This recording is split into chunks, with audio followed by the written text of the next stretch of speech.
Si Danilo o Danny Ramirez ay isa ring comics illustrator o dibuhistang Pinoy na pumalaot sa pagdidibu sa comics. Siya ay nakatira sa San Miguel, Bulacan at nag-aral sa University of the East. Base sa mga early illustration niya, noong dekada 70 siya naging aktibong dibuhista sa comics kung saan naiguhit niya ang kwentong Pangarap Ko, alaala niya na sinulat ni Vic J. Poblete. Isa sa nobelang iginuhit niya noong 1977 ay ang Mrs. Para Poslet na sinulat ng comics writer na si Oscar Trillana at nalathala sa Pinoy Classic ng Graphic Art Service. Since then ay marami pang naiguhit na obra si Danilo Ramirez sa iba't ibang local comics publication gaya ng Soler, GMS, Graphic Art Affiliated, Atlas, Ace at marami pang iba. Siya rin ang kumatha at gumuhit ng cartoon character na sina Pilimon at Simon, isang seryeng lumabas sa mga pahina ng Filipino Funny Comics noong dekada 80 at sa seryeng Katakataka ngunit totoo. Ang iba pang nobela at seryeng naiguhit ni Danny Ramirez ay ang Pingel ni Rusty Sanggalang. Nakatandem niya si Rene Villaruman sa nobelang Teban the Terrible. Si Romano Cruz ay nakatandem niya sa seryeng Mrs. Tolome Biglang Awa. Si Henry Cruz ay sa seryeng Mr. Hayana si Mrs. Si Leonard Roa ay sa seryeng Mga Kwento ni Lolo Ingo. Nakatandem din niya si Tony Velasquez na ibinalik na seryeng Mga Kwento ni Kengkoy.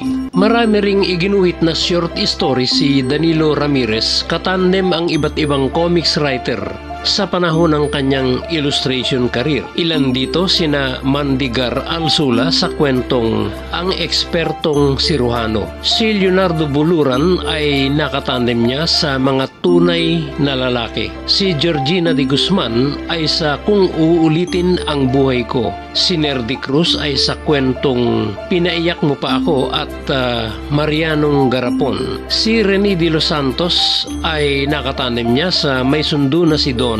Si Alex Areta ay sa kwentong Tutuldukan Ba ng Luha. Si Sandy Mariano ay sa May Umagang Darating. Si Joseph Balboa ay nakatandem niya sa The Unexpected Comeback. Si Anton Reyes ay nakatandem rin niya sa Sumablay na Pangarap. Si Lumen Bautista ay sa kwentong Sino ang Daddy ni Boji. Si Sel Bautista ay sa kwentong Naidlip Lang ang Puso at Tambilino.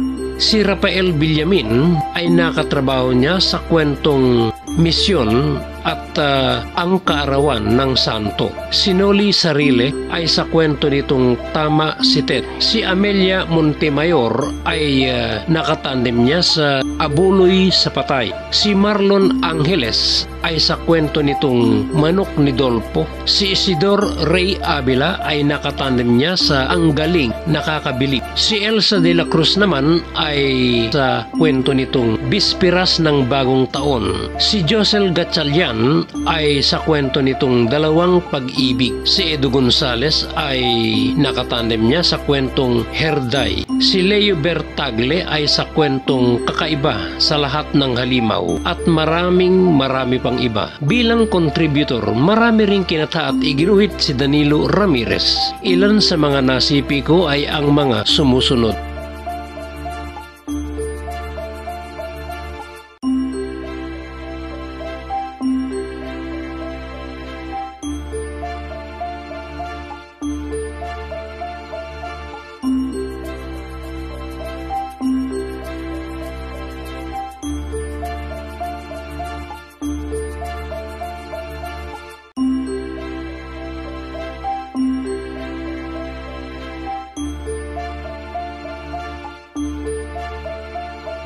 Nakatandem ko rin si Danilo Ramirez sa mga kwentong sinulat ko at nalathala sa Atlas Publication noong year 2000 using my pseudonym Donna Marie Francisco at Mary Ann Canarias. Ilan dito ang Hiling ng Puso, Hindi Mapanganib, at Iyaking Serena. Gumawa rin si Danilo Ramirez sa Gospel Comics ng Communication Foundation for Asia, kung saan noong year 2000, isa ang obra niyang iginuhit dito ay nagwagi ng Best Comic Strip in Print category sa Catholic Mass Media Award o CMMA, together with his katandem writer na si Rudy Ocampo Perey. Kahit naglaho na ang comics, sa circulation gumagawa pa rin ng mga obra si Danilo Ramirez, kung saan may mga painting din siyang iginuhit.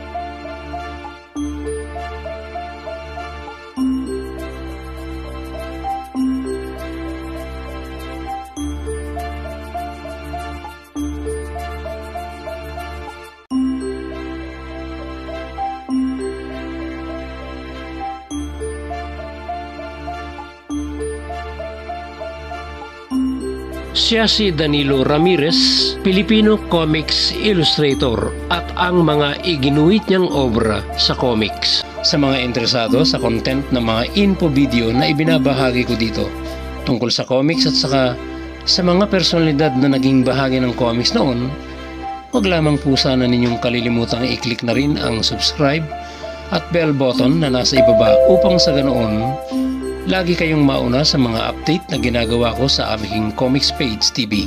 Thank you very much and God bless you all.